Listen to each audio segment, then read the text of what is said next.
अस्सलाम वालेकुम। आज जो हम टॉपिक डिस्कस करेंगे वो है cardiac cycle. Cardiac cycle basically हम कहते हैं one complete beat of heart को, ठीक है, जिसमें हार्ट अपनी कंप्लीट साइकिल को पूरी करता है जो कि आपके सिस्टोलिक फेज और डायस्टोलिक फेज पे कंसिस्ट करती है। इसे हम इस तरह भी डिफाइन कर सकते हैं कि आपका वो टाइम पीरियड जो वन हार्ट बीट से लेकर दूसरी हार्ट बीट के स्टार्ट होने तक होता है, उस ड्यूरेशन को हम बेसिकली बोल देते हैं कार्डिक साइकिल। अब कार्डिक साइकिल जो है इसके थ्रू किया क्या जाता है?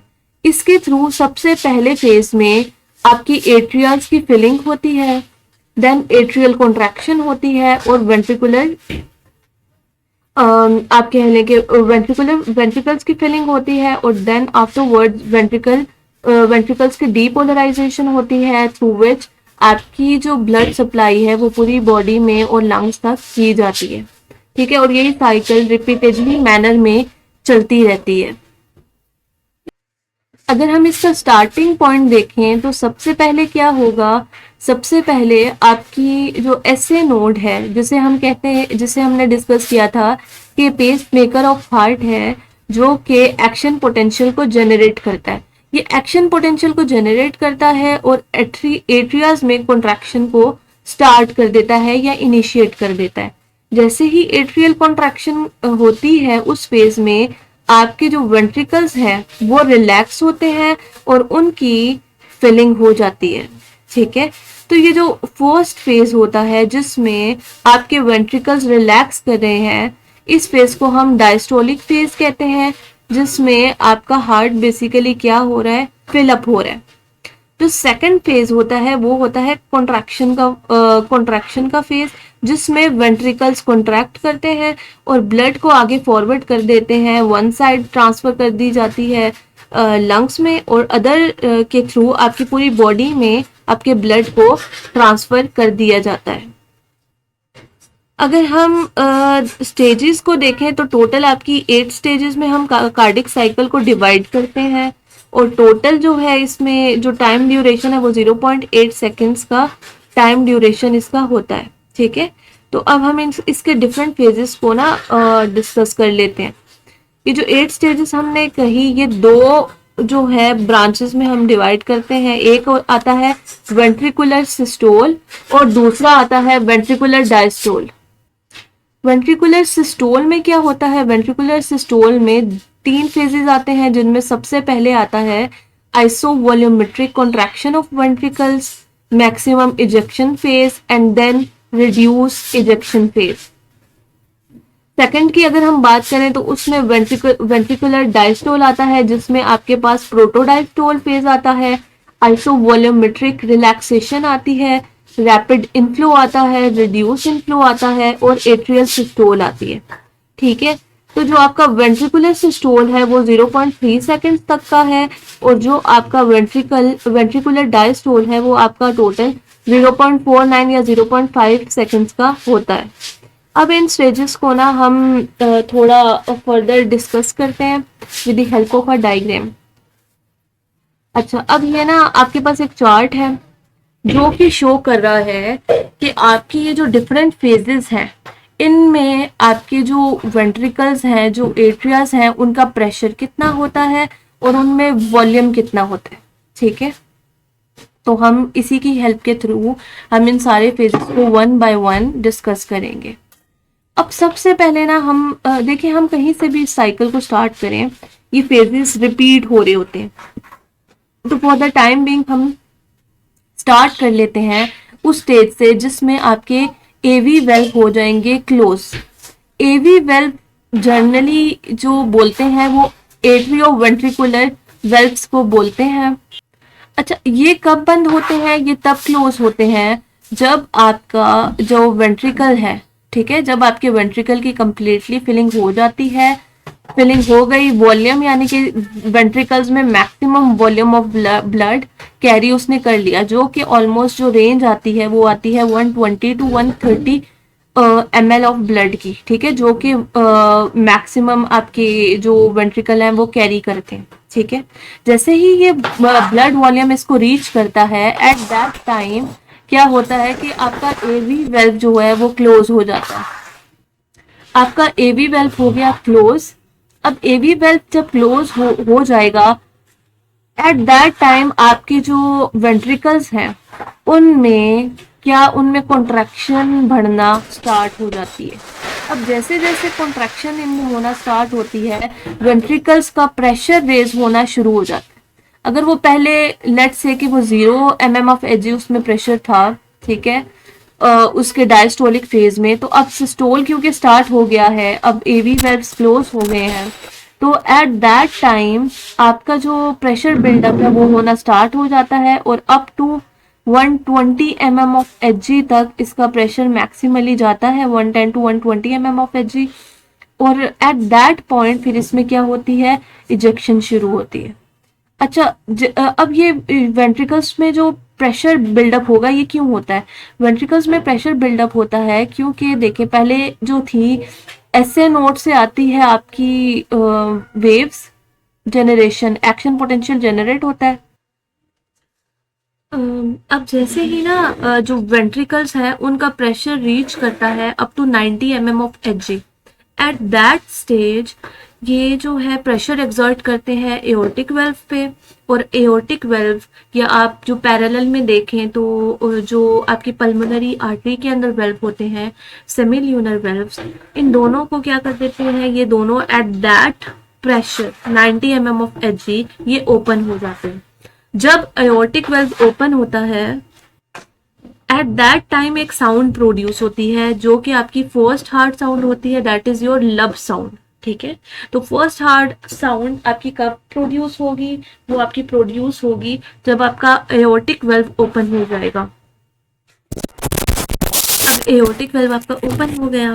अब एओर्टिक वेल्व जब ओपन होता है और फर्दर प्रेशर भी रेज होता है वेंट्रिकल्स में अप टू ये 110 to 120 mm ऑफ एच तक जाता है। ठीक है, जो मैक्सिमम वेंट्रिकुलर कॉन्ट्रैक्शन होती है उसमें। ठीक है, तो अब ये साथ साथ प्रेशर तो रेज हो रहा है, लेकिन इसके साथ साथ इजेक्शन का फेज स्टार्ट हो जाता है। ठीक है, जैसे ही एओर्टिक वेल्व ओपन होते हैं, ऑब्वियसली इजेक्शन का मतलब क्या है कि वेंट्रिकल से ब्लड कहाँ जाएगा, एओर्टा में चला जाएगा और एक साइड से वेंट्रिकल से आपकी जो पल्मोनरी आर्टरी है उसके अंदर ब्लड जाना स्टार्ट हो जाएगा। इस फेज को हम क्या कहते हैं, इस फेज को हम कहते हैं इजेक्शन फेज।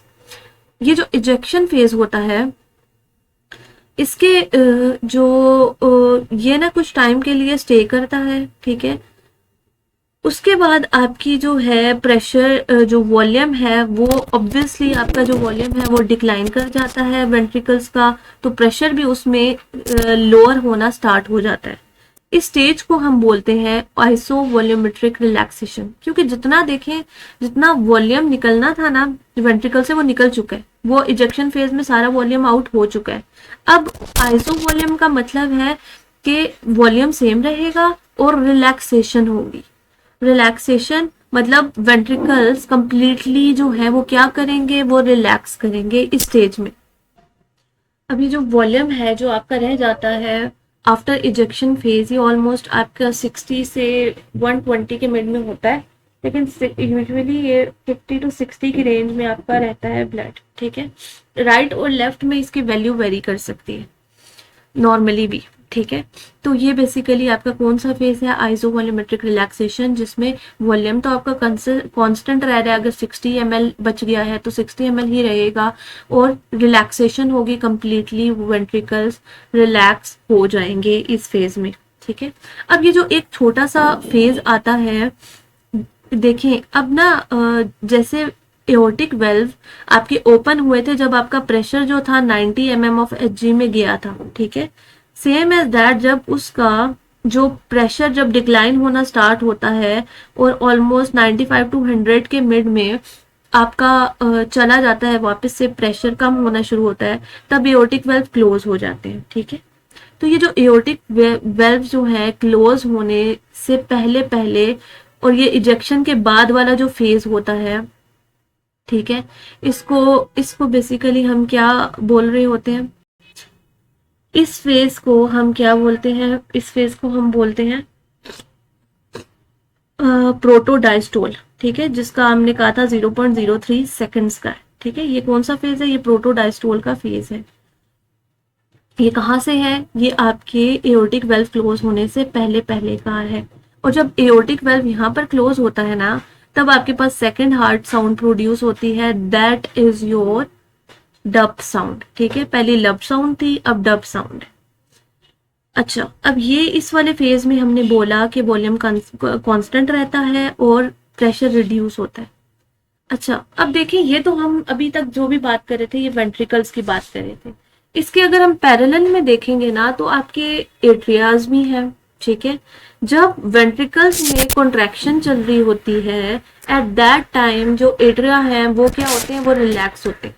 तो जब इसमें आइजोवॉल्यूमेट्रिक कॉन्ट्रैक्शन चल रही थी वेंट्रिकल्स में, उस टाइम एट्रियाज में कौन सा था, उस टाइम एट्रियाज जो थे रिलैक्स हो रहे थे, और एट्रियाज में हो रही थी ब्लड की फिलिंग।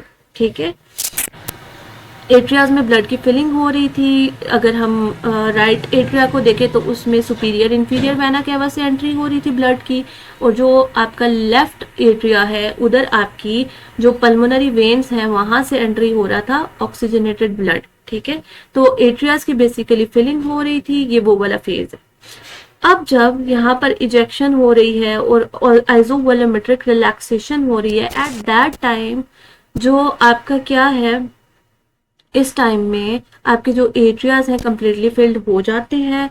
और फिर जब जैसे ही प्रेशर जो है आपका रिड्यूस हो जाता है अप टू 10 और 0 के करीब करीब हो जाता है आपका प्रेशर, एट दैट स्टेज आपके एवी वेल्व जो है वो ओपन हो जाते हैं, क्योंकि जो आपका वेंट्रिकुलर प्रेशर है वो हो गया है कम, और जो आपके जो एट्रियल प्रेशर है वो हो गया ज्यादा। तो अब जो है एट्रिया जो है, एट्रिया में जो ब्लड है वो फोर्स अप्लाई करता है ऑन दैट जो आपके वेल्व्स हैं, मिट्रल वेल्व्स हैं या ट्राइकस्पिड्स वेल्व हैं, उनके ऊपर प्रेशर एक्सर्ट करता है, जिन्हें हम एट्रियो वेंट्रिकुलर वेल्व भी कहते हैं, और वो ओपन हो जाते हैं। अब वो जैसे ही ओपन होते हैं, उसके बाद आपके वेंट्रिकल्स की क्या हो जाती है, वेंट्रिकल्स की फिलिंग जो है वो स्टार्ट हो जाती है। अब ये वेंट्रिकल्स की जो फिलिंग स्टार्ट हुई है, ठीक है, अब जो इसमें ना कुछ फेजेस होते हैं, इसमें अर्ली डायस्टोल होता है और लेट डायस्टोल।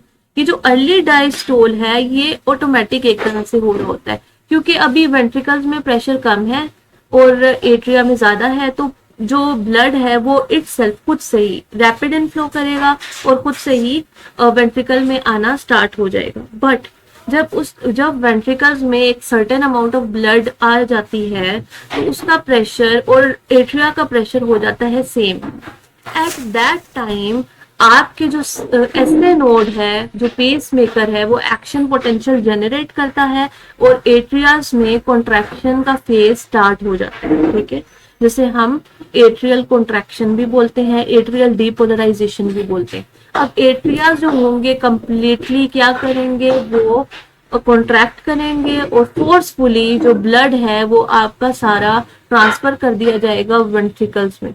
ठीक है, तो ये जितना भी है फेज, इसमें फिर अब अनटिल एंड अनलेस आपका वॉल्यूम जो है 120 टू 130 ml के दरमियान में हो जाता, तब तक ये जो है आपके कॉन्ट्रैक्शन चलती रहती है। उसके बाद जैसे ही एट्रियाज रिलैक्स होना शुरू होते हैं, तो वेंट्रिक आइसोवॉल्यूमेट्रिक आपको पता है कॉन्ट्रैक्शन स्टार्ट हो जाती है, और फिर से ये साइकिल रिपीटेड मैनर में आपकी होती रहती है। ठीक है, एक आपकी थर्ड और फोर्थ साउंड भी होती है जो कि आपकी प्रोड्यूस होती है। यूजुअली जो है थर्ड और फोर्थ साउंड आपके डिजीज कंडीशन में सेंसिबल होती है। कुछ टाइम ऐसा होता है कि थर्ड जो साउंड है आपकी S3 जिसे बोलते हैं, वो आपकी नॉर्मल कंडीशन में भी सुनाई देती है, ये आपको जो फर्स्ट साउंड है उससे पहले सुनाई देती है। ठीक है, और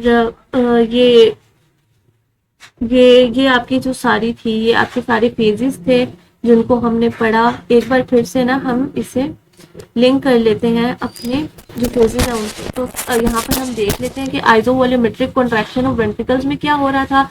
आइसोवॉल्यूमेट्रिक कॉन्ट्रैक्शन का मतलब है कि वॉल्यूम सेम रह रहा है। ठीक है, मैक्सिमम वेंट्रिकल फिल हो चुके हैं और अब उनमें कॉन्ट्रैक्शन स्टार्ट हो गई है, जो कि आपकी जो कहाँ से आ रही है, ऐसे नोड से एवी नोड से एवी बंडल, और एवी बंडल से अब बंडल ऑफ हिज में आ चुकी है। और मैक्सिमली अब वेंट्रिकल्स क्या करेंगे, वेंट्रिकल्स में प्रेशर रेज होगा इस कॉन्ट्रैक्शन की बेस पे, ठीक है, और मैक्सिमली वो कॉन्ट्रैक्ट करेंगे। उसके बाद है maximum ejection phase. Maximum ejection phase में क्या होगा कि आपका प्रेशर बिल्डअप हो चुका है और अब एओर्टिक वेल्व भी ओपन हो चुका है, और अब कंप्लीटली वेंट्रिकल्स क्या करेंगे, जो ब्लड है वो आगे फॉरवर्ड कर देंगे। रिड्यूस इजेक्शन फेज जो होता है लेटेस्ट स्टेज होती है, जिसमें इजेक्शन तो हो रही होती है, लेकिन आपकी जो इजेक्शन के साथ साथ आपका प्रेशर रिड्यूस होना शुरू हो जाता है, ठीक है। उसके बाद वेंट्रिकुलर डायस्टोल की हम बात कर लेते हैं, जिसमें सबसे पहले प्रोटो डायस्टोल है, जिसका मैंने आपको बताया कि ये एओर्टिक वेल्व दोबारा से बंद होने से पहले और मैक्सिमम इजेक्शन के बाद वाला फेज होता है, ठीक है। इसे हम प्रोटो डायस्टोल भी बोलते हैं, जिसके बाद आपका जो वेंट्रिकल है वो रिलैक्स होना शुरू हो जाता है।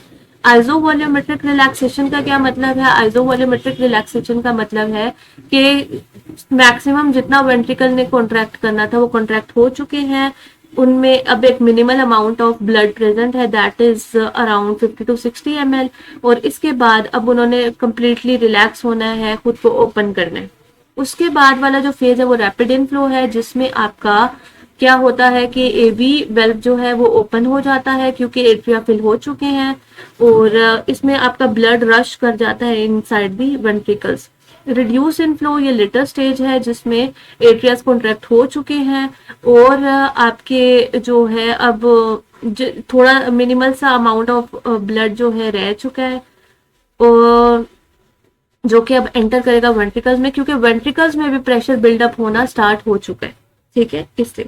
और देन आपका आ जाता है एट्रियल सिस्टोल का, और एट्रियल सिस्टोल में क्या हो रहा है, एट्रियल सिस्टोल में मैक्सिमली जितना एट्रियाज में प्रेशर होता है या जितनी उनकी कैपेबिलिटी है कॉन्ट्रैक्ट होने की, वो उतनी कैपेबिलिटी के साथ खुद को कॉन्ट्रैक्ट करते हैं, ठीक है। तो ये सारे आपके फेजेस थे, स्टेजेस थी, जो कि आपकी कार्डिक साइकिल जिन पे कंसिस्ट करती है।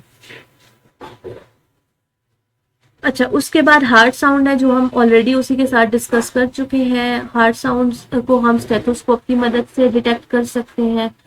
नॉर्मली आपके पास 2 साउंड्स प्रोड्यूस होती हैं, ठीक है। कुछ केसेस में थर्ड और फोर्थ साउंड भी हम डिटेक्ट कर सकते हैं। अब ये जो साउंड्स हैं, ये बेसिकली जब हार्ट वेल्व्स ओपन होते हैं, क्लोज होते हैं, तब जो है वो उसकी बेसिस पे ना ये हमारे पास साउंड्स प्रोड्यूस होती हैं। अब सब फर्स्ट हार्ट साउंड को हम लब बोलते हैं, ये कब प्रोड्यूस होगी, ये जब आपका वेंट्रिकुलर सिस्टोल होता है और जो आपका एवी वेल्व है वो क्लोज होता है और एओर्टिक वेल्व ओपन होता है, ठीक है। तो एट दैट टाइम आपको ये साउंड सुनाई देती है।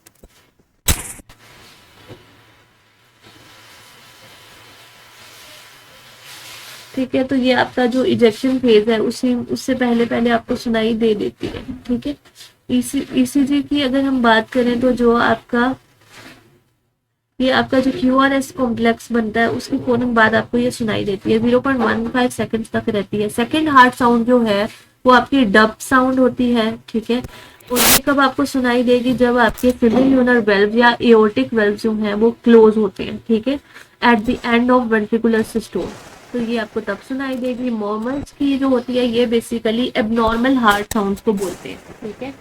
ये आपकी जो है टर्बुलेंस या एक्सेसिव जब आपका ब्लड फ्लो हो जाता है इनसाइड दी हार्ट चैम्बर, तो आपके पास कुछ मर्मर्स से साउंड प्रोड्यूस होती हैं जो आपकी एबनॉर्मेलिटी को डिटेक्ट करती हैं, ठीक है। इसके बाद जो है हमारा टॉपिक है ईसीजी, ठीक है, इलेक्ट्रोकार्डियोग्राम। ये हम इंशाल्लाह नेक्स्ट लेक्चर में डिस्कस करेंगे।